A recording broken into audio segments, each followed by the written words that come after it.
하나님 말씀을 같이 보겠습니다. 에베소서 2장 4절 5절의 말씀입니다. 오늘 우리가 살펴볼 말씀은 에베소서 2장 4절과 5절 말씀입니다. 오늘 우리가 살펴볼 말씀은 에베소서 2장 4절 5절 한 목소리로 큰 목소리로 읽어봅니다. 시작. 긍휼이 풍성한 하나님이 우리를 사랑하신 그 큰 사랑을 인하여 허물로 죽은 우리를 그리스도와 함께 살리셨고 너희는 은혜로 구원을 받은 것이라. 아멘. 잠깐 기도하겠습니다. 고마우신 아버지 하나님, 예배 가운데 성령의 나타나심과 역사가 있을 줄로 믿고 이 시간 우리가 마음을 다하여 하나님의 말씀에 귀를 기울이기를 원합니다. 하나님이여, 우리의 마음속 깊은 곳에 하나님을 향한 갈망이 있사오니 채워주시고 이 갈증을 풀어주시고 이 시간 말씀을 듣는 가운데 각자에게 필요한 은혜를 허락하여 주시옵소서. 말씀 속에서 하나님의 음성이 들려지게 하시고 마음속에 주의 성령의 놀라운 역사로 인하여 마음속 그 맺힌 것들이 풀어지고 막힌 것들이 뚫리며 하나님과의 교제가 더욱더 활발해질 수 있는 귀한 말씀의 시간 되게 하여 주시옵소서. 감사하고 예수 그리스도의 이름으로 기도하옵나이다. 아멘. 현재의 삶이 항상 행복하면 좋겠습니다. 날마다 하루에 한 번 정도는 우리를 웃게 만들어주고 행복감을 느끼게 해주는 일들이 일어났으면 좋겠습니다. 그렇게 또 살고도 있습니다. 그런데 어떤 경우에는 그 반대로 현재의 삶이 어려울 때가 있습니다. 고달플 때가 있지요. 그러면은 이때에 보통 사람들은 과거에 내가 얼마나 어려웠었느냐와 비교하면서 위로를 받는 경우가 있습니다. 저도 그런 사람 중에 하나입니다. 더 어려웠을 때, 지금보다 더 어려웠을 때가 있었어요, 과거에. 그때와 비교해 보면 지금은 정말로 나은 삶이거든요. 많은 부분에서 하나님이 축복을 해주셨거든요. 그럼에도 불구하고 지금 여기에서 좀 어렵습니다. 힘듭니다. 그런데 그것 때문에 우리가 낙심할 것이 아니라, 그래, 과거에는 더 힘들었었는데 지금은 낫지 않느냐, 이렇게 서로에게서 자기 자신에게 위로의 말을 해줄 때 이것은 심리적으로도 상당한 효과가 있다고 말합니다. 저는 이것을 신앙으로 한번 가지고 와봤어요. 예수님을 믿는 우리 신앙인들의 경우도 좀 비슷한 경험이 있습니다. 예수님을 믿고 나서 여러분들 행복하십니까? 예수님을 믿고 났더니 항상 웃고 즐겁고 만족하십니까? 그렇지 않다는 걸 우리가 알죠. 물론 좋을 때가 많습니다만은 그렇지 않고 불만족스러울 때가 있습니다. 그럴 때 우리가 어떻게 이것을 극복할 것이냐가 우리의 숙제죠. 신앙의 힘으로 이걸 이겨내야 되는데, 지금 예수 믿고 있는 나의 삶이 행복하고 즐겁다라는 부분에서 이걸 어떻게든지 이 마음을 유지하려고 하는 우리의 노력이 필요한데, 그것을 하기 위해서 제일 중요한 한 가지가 있습니다. 그것은 뭐냐면 예수 믿기 전에 우리의 상태가 어떠했느냐, 이거와 비교해 보는 거예요. 예수 믿기 전과 예수 믿고 나서의 차이가 있는 사람이 신앙인입니다. 이거 없는 사람은 신앙이라고 말하기가 참 어렵습니다. 아무런 변화가 안 일어나는데 어떻게 신앙이 됩니까? 나는 어릴 때부터 모태신앙이로 교회를 빠진 적이 없기 때문에 날마다 매주마다 교회를 어릴 때부터 다녀서 나는 그런 변화를 경험한 적이 없는데요 하는 것도 이상합니다. 모태신앙인으로 어릴 때부터 교회를 꾸준히 다녔어도 예수 믿는 순간이 옵니다. 그 예수 믿는 순간이 오면, 과거에 내가 교회를 다녔어도 예수님을 안 믿는 사람으로 교회를 다녔구나라는 것을 알게 되는 순간이 와요. 그러면서 예수 믿고 나서와 믿기 전에 완전히 달라지는 자기 자신을 경험을 한다라는 거예요. 그러면서 지금 예수 믿는 이 시간이 행복하구나. 이것이 얼마나 나에게 큰 축복이 되는 것인가를 우리가 느낄 때 그것은 뭐냐면 과거에 내가 그러지 않은 사람이었다. 예수 믿기 전에는 나는 그런 사람이 아니었다는 것과 비교해 보면 알 수가 있습니다. 제가 왜 이런 말씀을 드리냐면 바울이 지금 에베소서 쭉 내용을 우리에게 설명하면서 이 작업을 해주고 있는 거예요. 자, 에베소 교회 성도들 향해 이렇게 말합니다. 너희는 과거에 죽었었다고. 놀라운 도전적인 이야기죠. 너희는 과거에 죽었었다고. 어떤 사람들은 이렇게 말할 겁니다. 나는 죽은 적이 없는데요. 나는 죽은 적이 없는데요. 아니요, 우리는 과거에 죽었었습니다. 하나님과 단절된 상태로 살았던 사람들이었습니다. 우리의 허물과 우리의 죄로 죽었었던 우리들이었습니다. 그때 우리는 절망적이었습니다. 마귀의 종이었습니다. 사탄의 권세 아래 놓인 사람이었습니다. 우리는 하나님의 진노 아래 살았던 사람들이었습니다. 그런데 우리가 어떻습니까? 지금 살아났습니다. 여러분 살아나셨습니까? 여러분 전에 정말로 마귀의 종이었던 걸 고백하십니까? 여러분 그때 여러분이 하나님의 진노 아래에 있었던 진노의 자녀였다는 것을 진짜로 고백하십니까? 그러면 지금 살아났다라는 것은 진짜입니다. 우리가 죽었었는데 우리가 살아났단 말이에요. 그렇다면 질문이 생기잖아요. 어떻게 이런 일이 나에게 일어날 수 있느냐는 것이죠. 죽었었던 내가 지금 살아났단 말이죠. 그러면 죽었던 내가 살아났을 때 그 트랜지션, 이 넘어가는 과정이 있을 거 아니에요. 어떻게 이런 일이 벌어지죠? 그것을 오늘 본문 2장 4절에서 이렇게 바울이 우리에게 말해주고 있습니다. 2장 4절과 5절을 한꺼번에 다시 한번 큰 목소리로 읽어볼까요? 시작.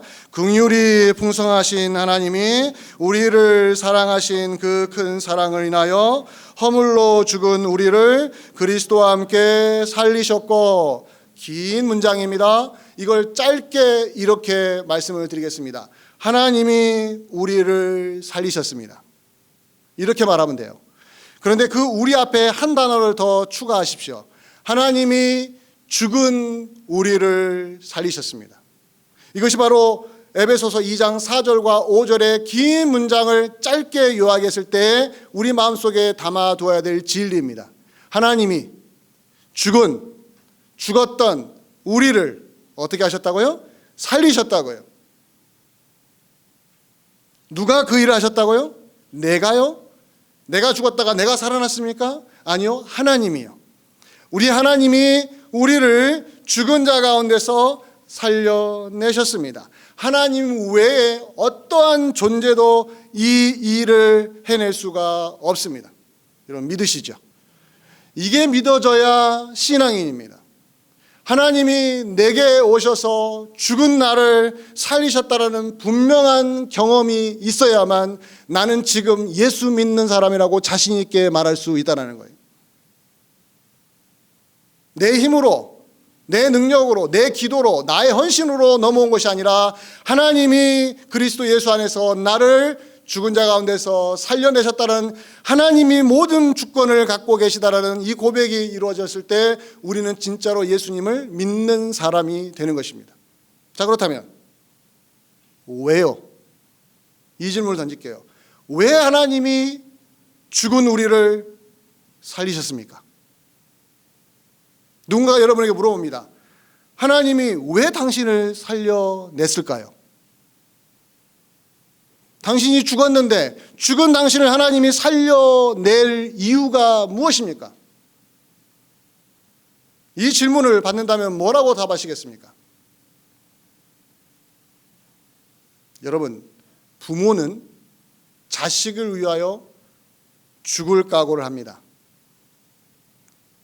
부모라면 다 이 말에 동의할 겁니다. 부모는 자식을 위해 죽을 각오를 합니다. 제가 어떤 드라마에서 본 매우 인상적인 장면 하나가 있습니다. 이 설교를 준비하면서도 그게 갑자기 떠오르고 잊혀지지가 않더라고요. 어떤 장면이냐면 딸과 아버지의 관계를 그려주는 장면이었는데, 이 딸은 이미 다 자란 성인입니다. 아버지는 은퇴를 하고 살고 있는 사람입니다. 그런데 이 딸이 성공을 향한 야망이 너무 큰 거예요. 성공하고 싶은 야망이 너무 큰 거예요. 좋은 집에서 좋은 차를 몰고 떵떵거리면서 살고 싶은 열망이 있는 거예요. 그러나 자기 집은, 자기 아버지는 돈을 번 사람이 아니라 오히려 사업을 해서 집이 무너진 그런 가정에서 이 딸이 자란 거예요. 그래서 자기 능력으로 성공을 하기 위하여 뛰어드는 것이죠, 사회에. 그래서 열심히 사는데 그 방법이 잘못된 거예요. 성공하고 싶은 이 야망은 있는데 자기 능력 이상의 것을 추구하다 보니 편법을 쓰기 시작하고 불법을 쓰기 시작하고 안 좋은 방법을 쓰고 있는 거예요. 이것을 아버지가 본 거지요. 아버지는 이제 노쇠했습니다. 이 딸이 망가지는 걸 보면서 그 딸에게 말합니다. 딸아, 이제 멈추어라. 더 이상 가면 네 인생이 망가지니까 그만해. 하니까 딸이 뭐라고 하잖아요. 아버지가 나에게 해준 게 없으니까 내가 이렇게 살지. 아버지를 무시합니다. 딸은 자기 계획대로 살고자 앞을 향해 거침없이 브레이크 없이 질주하는 거예요. 아버지가 말려도 안 됩니다. 그런데 그 아버지가 차가운 딸에게 이렇게 말합니다. 지금은 네가 나를 싫어하고 미워해도 나는 너를 위해 지금 당장 죽을 수 있어. 그 장면에서 그 딸이 아버지를 향해서 너무너무 싫은 감정으로 막 독서를 퍼부었는데 이 말 한마디, 네가 나를 미워해도 아빠인 나는, 이 노쇠한 나는 당장 너를 위해서 나는 죽을 수 있어 라는 그 말 앞에 딸이 잠깐 멈칫하는 거예요. 독한 마음을 먹고 독한 말을 쏟아낸데도 불구하고 아버지의 그 진심 어린 말 한마디에 움찔하는 그 장면이 저는 잊혀지지가 않더라고요. 자식을 위해 목숨도 내놓을 수 있는 것은 부모의 공통적인 마음입니다. 이거에 토를 달 사람이 없죠. 근데 왜일까요? 왜 부모는 자식을 위해 목숨을 내놓을 수 있을까요? 내 새끼니까. 이유는 딱 하나입니다. 내 자식이니까. 내가 낳은 아들, 내가 낳은 딸이기 때문에. 이거 하나면 답이 나오는 거예요. 그렇다면 질문을 던질게요. 하나님이 죽은 우리를 왜 살리셨습니까? 그럼 여러분과 저가 답이 나와야죠. 우리가 하나님의 자녀이니까. 맞습니까? 그럼 방금 전에 제 소개를 어떻게 들으셨습니까? 죽은 우리가 어떠한 상태에 있다겠어요? 누구의 종이라고요? 마귀의 종이었다고요? 사단의 권세에 있었다고요? 누구의 자녀라고요? 진노의 자녀였다고요? 하나님의 자식이 아니었어요. 하나님의 자녀가 아니었어요. 여기서도 뭔가 어긋나지요.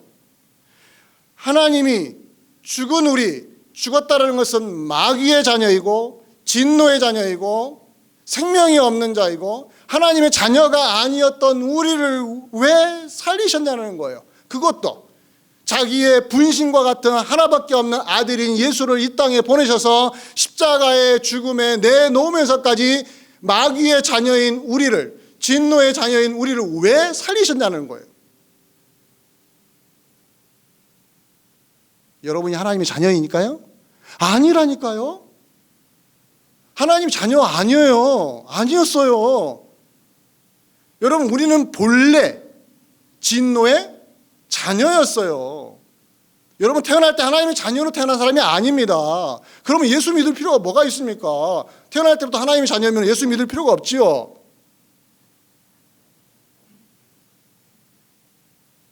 자기 자식을 위해 부모는 죽을 수 있다고 말씀을 드렸습니다. 자, 그러나 옆집에 있는 아이를 위해 죽을 부모가 있습니까? 없습니까? 그렇게 죽으면요, 박수 쳐줍니까? 자기 자식을 위해서 목숨을 내놓는 것에 대해서 사람들은 감동을 받습니다. 그러나 옆집에 있는 아이를 위하여 목숨을 내놓는 부모에 대해서는요, 박수 쳐주는 게 아니라 퀘스천을 물어봅니다. 질문을 던집니다. 왜 그렇게 했을까? 왜? 이해가 안 된다라는 거예요. 이해가 안 되니까. 이해가 안 된다는 것은 인간의 상식으로 생각하면은 그걸 뛰어넘어 버리니까 도대체 이해가 안 되는 거예요. 내 자식도 아닌데 옆에 있는 아이를 위해서 왜 목숨을 내놔요? 하물며 하나 더 갑니다. 내 자식을 죽인 원수를 위하여 목숨을 내놓을 부모가 있습니까? 없습니까? 이거 더 어려운 이야기 아닙니까? 그런 사람이 있으면요, 더 이상하게 봐야 되는 거 아니겠습니까? 자, 그런데 하나님이 죄로 죽은 우리, 마귀의 자녀로 살았던 우리, 태어날 때부터 하나님의 진노 아래에 있었고 희망이 없었던 우리를 대신하여 하나뿐인 아들이신 예수 그리스도를 죽음에 내놓으면서까지 우리를 살려내실 이유가 있어요, 없어요? 눈 씻고 봐도 없지요. 근데 하나님은요, 그 일을 하셨어요, 안 하셨어요? 하셨어요. 그러면은 여러분과 제가 접근할 때 질문을 던져야 됩니다. 왜 하나님이 그 일을 하셨지? 그 답을 오늘 본문에서 바울이 정확하게 끄집어냅니다. 바울이 내놓은 답이 뭡니까? 무엇 때문입니까?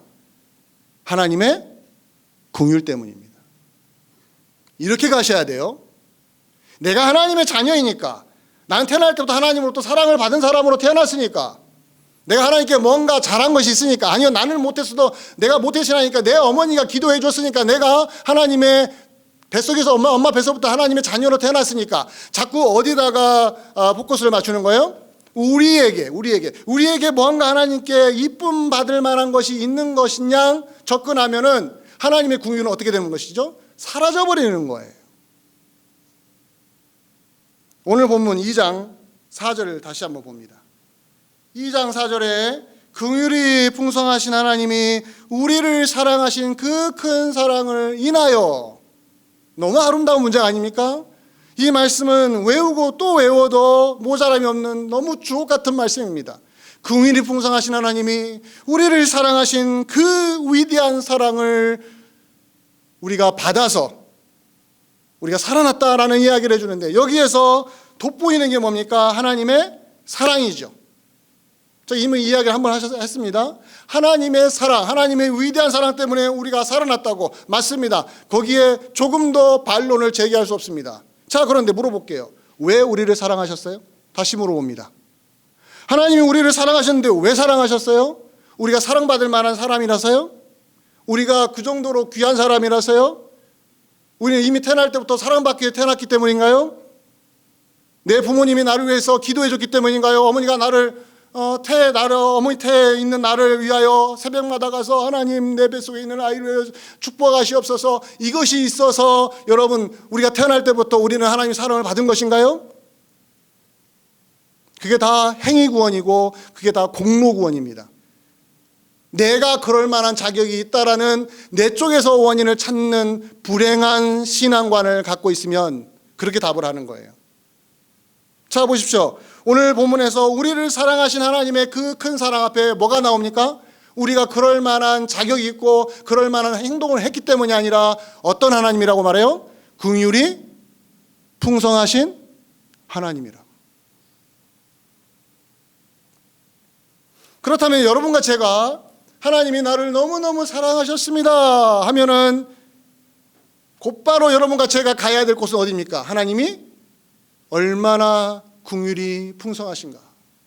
그 긍휼이 풍성하다는 게 무엇인가에 대해서 우리는 질문을 던져봐야 되고 알고자 하는 열정이 생겨야 한다는 거예요. 하나님의 긍휼이 얼마나 풍성하다면, 자, 긍휼을 묘사해 주는데 그 양이 어떻다고요? 풍성한 긍휼이라고 말하죠. 풍성한. 영어 성경에 보면 rich라고 해요. rich. 부자. 긍휼이 있어서 하나님이 부자래요. 저 이것을 어떻게 세 가지로 여러분들에게 표현해 볼게요. 하나님의 긍휼이 풍성한데, 하나님의 긍휼이 부자인데 얼마나 부자냐면 고갈되지가 않습니다. 고갈되지가 않습니다. 고갈된다는 게 뭐죠? 퍼내면은 줄어드는 것이죠. 하나님의 긍휼은 퍼내면 퍼낼수록 조금 더 줄어들지 않습니다. 또 하나, 하나님의 긍휼은 지치지 않습니다. 여러분들, 남을 긍휼히 여겨본 적이 있습니까? 긍휼히 여길 때 어떻습니까? 나중에 지칩니까? 안 지칩니까? 지칠 때가 옵니다. 지칠 때가 와요. 사람이 사람을 긍휼히 여길 때요 지칩니다. 왜? 우리도 연약한 존재이기 때문에. 그러나 하나님의 긍휼은 지치지가 않아요. 아무리 긍휼로 우리를 대하셔도 그분은 지친 적이 한 번도 없습니다. 하나 더 갑니다. 그건 뭐냐면 중도에 포기하지 않습니다. 하나님의 긍휼이 풍성하다 했을 때 우리가 기억할 것은 중도에 포기하지 않아요. 자, 여러분이 누군가를 긍휼히 여겼습니다. 끝까지 책임지십니까? 안 지십니까? 우리는 책임을 질 수 없는 사람들입니다.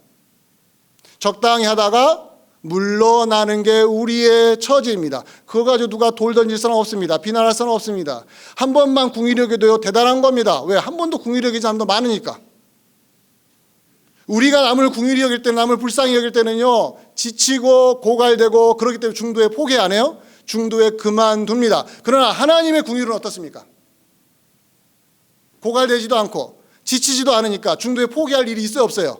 없습니다. 그런 하나님의 긍휼의 풍성함이 우리를 사랑하시는 쪽으로 들어오다 보니까 여러분과 저처럼 고집이 세고 자기 주장이 강하고 내 생각대로 하고 태어날 때부터 마귀의 자녀로 태어났고 태어날 때부터 진노의 자녀였음에도 불구하고 하나님 중도에 포기 안 해요. 포기하지 않으시고 여기까지 우리를 데리고 오셨다라는 거예요. 여기서 감동을 먹으셔야 돼요. 사실은 이게 감동이 되면 진짜 신앙 제대로 들어간 것입니다. 조금 내가 지금 하나님께 서운한 거 있어도요 그 긍휼의 풍성하심을 기억하면요 사람이 눈 녹듯이 녹아버리는 거예요. 불평이 사라져버리는 거예요. 이스라엘이 홍해 바다를 건너서 광야로 들어간다. 광야에 들어가자마자 뭐 하기 시작했어요? 감사했습니까? 감격했습니까? 하나님 영광 받으셔야 했나요? 아니요. 그때부터 불평이 쏟아졌어요. 그 불평이 쏟아진 이유가 뭡니까? 홍해 바다를 잊어버린 거예요. 잊어버린 거예요. 즉 하나님이 그리스도 예수 안에서 하나뿐인 자기 아들이신 예수 그리스도를 십자가에 내놓으면서까지 우리를 사랑하셔서 홍해 바다를 건너게 하신 그 하나님의 사랑, 그 사랑의 그 내용이 뭐였어요? 우리를 불쌍히 여기시니까. 우리를 불쌍히 여기시니까. 그 은혜로 여기까지 왔단 말이에요. 근데 이것이 잊혀져 버리면 그 다음부터는 우리의 삶이 어떻게 바뀝니까? 감사와 감격은 사라지고 불평과 불만만 나온다는 것이 광야에서 이스라엘 백성들이 우리에게 보여준 자화상 아니겠습니까? 그 말을 뒤집은다면 뭡니까? 우리의 신앙이 제대로 성장하고 우리가 하나님 앞에서 정말 감사와 감격이 넘치려면 이 현실에서 아무런 일도 안 일어나고 나쁜 일 안 일어나고 항상 좋은 일이 일어나고 날마다 웃음 줄 수 있는 해피 에브리데이 해피할 수 있는 일만 경험하는 그것으로 해결되는 것이 아니라 어디로 가야 된다는 거예요? 하나님의 긍휼하심의 풍성함을 깊이 체험하는 것입니다. 그래도 여러분들이 성경을 읽을 때마다 하나님의 긍휼이 무엇인지를 확인하고 또 확인하는 거예요. 오늘 제가 여러분들에게 구체적인 증거를 제시하겠습니다. 여러분 요나서 기억나시죠? 요나서의 하이라이트는 요나서 4장 2절입니다. 오늘 제가 말씀을 준비했는데 요나서 4장 2절에 요나가 하나님을 향하여 이렇게 말을 했습니다. 한번 그 본문을 같이 읽어볼까요? 시작. 주께서는 은혜로우시며 자비로우시며 노하기를 더디하시며 인애가 크시사 뜻을 돌이켜 재앙을 내리지 아니하시는 하나님이신 줄을 내가 알았습니다. 누가 알았다고요? 요나인 제가 이미 알고 있습니다. 하나님이 어떠한 분인지를. 하나님이 어떤 분이에요? 은혜로우세요, 자비로우세요, 노하기를 더디하세요, 인애가 크셔서 뜻을 돌이켜 재앙을 내리지 아니하셨어요. 근데 그것이 누구에게 향했습니까? 이스라엘이 아니라 저 원수의 땅인 니느웨 그 악의 도시에 이 은혜가, 이 긍휼하심이 넘쳐버렸다는 거예요. 그것 때문에 요나가 화가 났었던 거죠.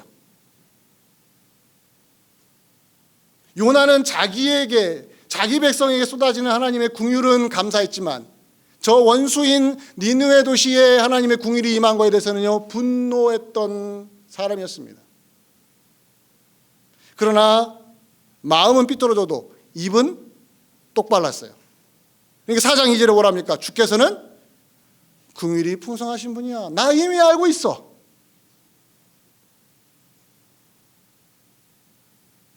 우리가 혹시 그러지 않습니까?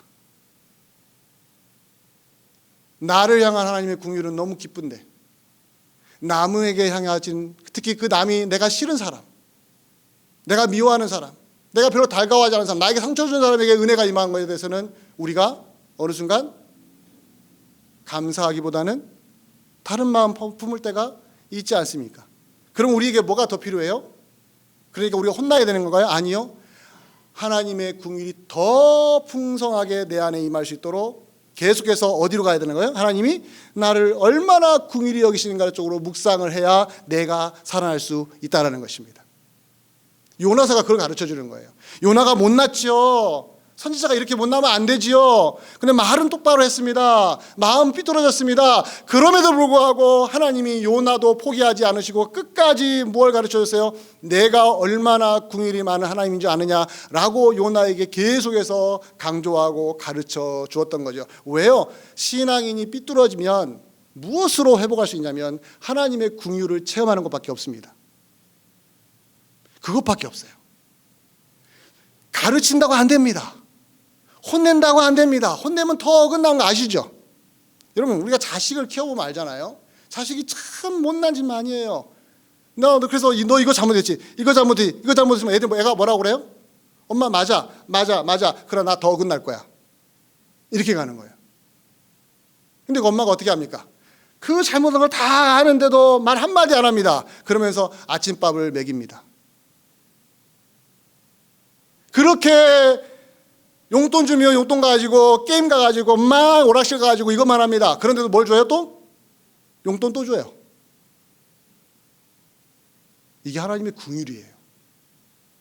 그러면 우리는 더 어긋날 것처럼 보이잖아요.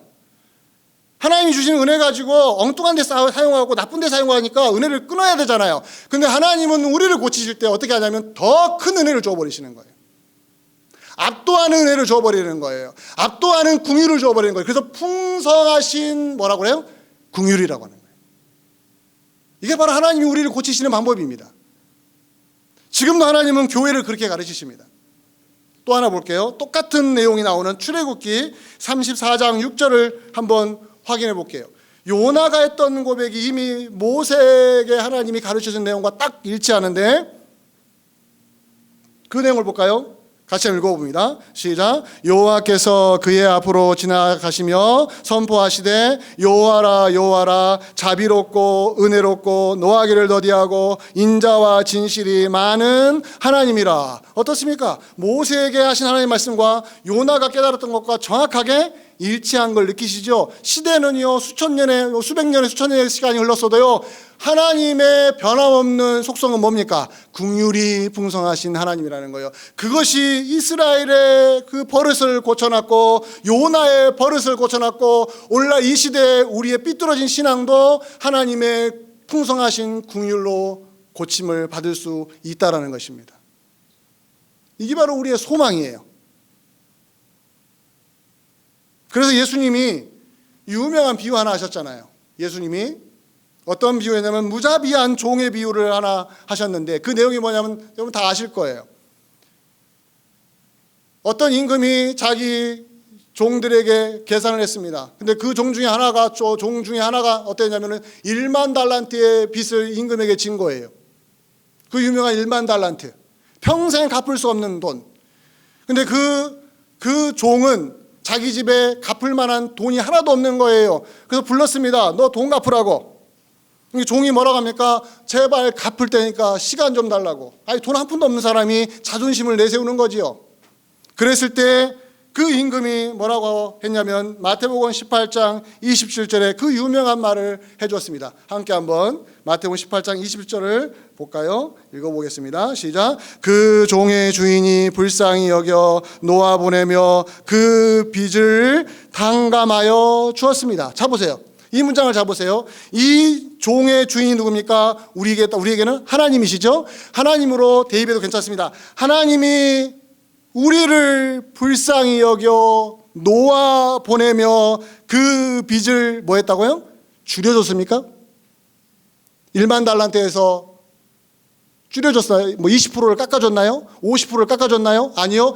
완전히 탕감해줘 버렸습니다. 100% 내지 않도록 제로로 만들어 버린 거예요. 빚을 제로로 만들어 버렸어요. 자, 이것이 바로 하나님이 우리를 대하시는 행동이란 말이에요. 하나님이 우리를 사랑하시는데 이렇게까지 사랑하실 수 있을까?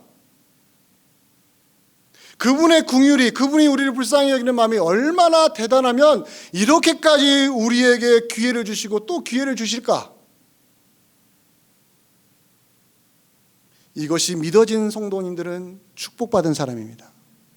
이 하나님의 긍휼을 제대로 알고 마음속 깊이 저장하시는 분들은 정말 하늘의 축복을 받은 사람들입니다.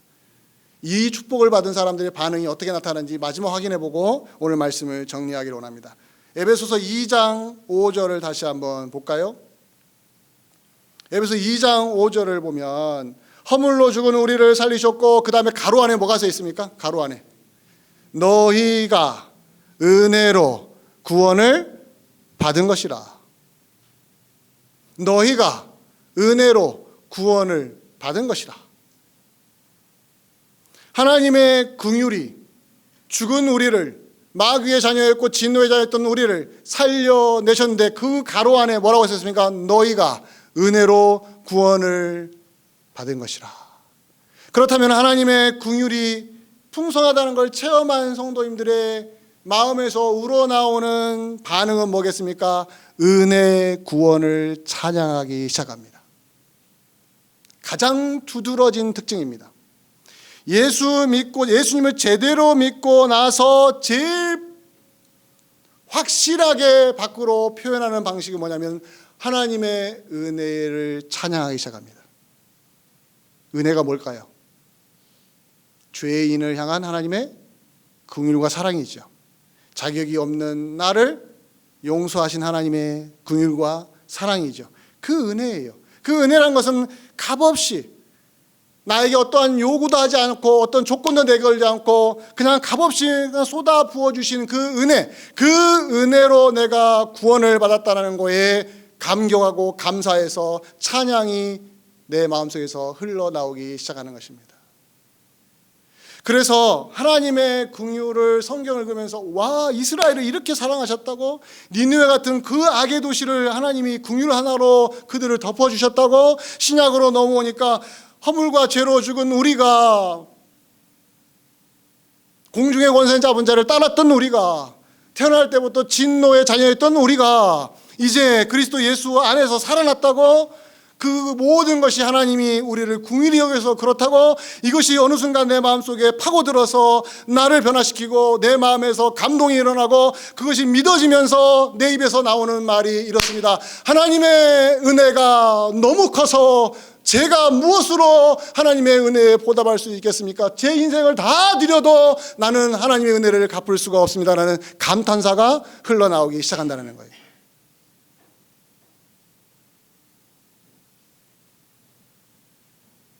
그런데 처음에 예수님을 믿을 때